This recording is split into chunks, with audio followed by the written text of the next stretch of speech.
భయ్యా గామి నేను చూసిన సినిమా గామి నిజం చెప్పాలంటే అది ఒక పెద్ద ఫ్లాప్ సునామీ. సినిమా బాగాలేదు భయ్యా. డబ్బులు పెట్టొద్దు భయ్యా, వేస్ట్ చేసుకోవద్దు భయ్యా. డబ్బులు ఊరికనే రావు, అర్థమవుతుంది కదా. సినిమా అంతా విశ్వక్సేన్ గారు వన్ మ్యాన్ షో.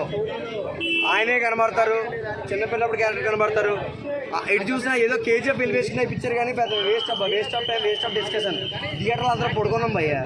6 years పాటు ఈ మూవీ తీశారంటున్నారు. 6 years పాటు తీసినా, 7 years తీసినా, 8 years తీసినా ఒక మంచి రిజల్ట్ ఉన్నప్పుడే దాని గురించి దాని కష్టం జరుగుతుంది భయ్యా.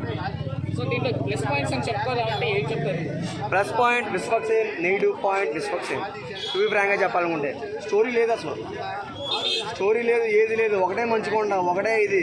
ఆ చాందినీ చౌదరి ఎందుకు వచ్చిందో తెలియదు, ఎందుకు వెళ్ళిపోయిందో తెలియదు. ఫస్ట్ పాయింట్ మధ్యలోనే ఉంటుంది, మధ్యలోనే పోతుంది. చుమ్మాకి వస్తుంది. కాబట్టి డబ్బులు ఎవడో వేస్ట్ చేసుకోవద్దు, ఎవడో రాకండి బాబు ఫస్ట్ ఇటువంటి సినిమాలకి. మీరు అంతగా చూడాలి అనుకుంటే ఒక 150 రూపాయలు పెట్టి ఆ ఓటీటీలో వచ్చాక ఓటీటీలో చూసుకుని దాంతోపాటు ఇంకెన్నో సినిమాలు చూసుకోవచ్చు. డైరెక్టర్ ప్రాబ్లమా లేకుంటే హీరో ప్రాబ్లమా? డైరెక్టర్ ప్రాబ్లం, హీరో ప్రాబ్లం కాదండి. అసలు సినిమా ఏమని చెప్తాం, స్టోరీ ఉంది కాబట్టి స్టోరీ ప్రకారం ఆయన తీసుకున్నారు. మెయిన్ స్టోరీ లేదండి సినిమాలోని.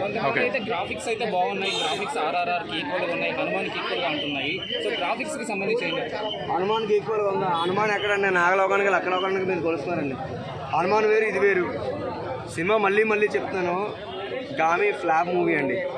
అండ్ స్టోరీ లేదు, ఒక బీజిఎం లేదు, ఒకటి ఏది లేదు. విశ్వక్సేన్ ఫ్యాన్స్ ఎవరైతే ఉన్నారో విశ్వక్సేన్ గారి కోసం చూసే వాళ్ళు మాత్రమే ఇష్టపడతారు. రిమైనింగ్ అంతా వేస్ట్ అండి. కాన్సెప్ట్ ఏంటి? సినిమా అయితే మాత్రం పీక్స్ అసలు మామూలుగా లేదండి. ఒక కేరళ అంటే కేరళ వాళ్ళు వచ్చి హైదరాబాద్ సిటీలో మొత్తం అంతా ఒక కథ తీసుకొని ఒక మంచి లవ్ స్టోరీ తీసుకొని చూపించిన విధానం అయితే మాత్రం ఫుల్ ఎంజాయ్ అండి. సినిమా 2 కోట్లు పెట్టి తీస్తే 100 కోట్లు కలెక్ట్ చేసింది కేరళలో. ఆ సినిమాని రాజమౌళి గారు తీసుకున్నారు. ఆ సినిమాని అసలు తెలుగులో నాకు తెలిసి సూపర్ డూపర్ హిట్ అవుతుందండి. సినిమా చాలా బాగుందండి. ఆ సినిమా అయితే మంచి కామెడీ ఉంది ఆ సినిమాలో. దాని తగ్గ ఈ సినిమా గురించి కామెడీ అనగా నాకు మైండ్ పోయింది.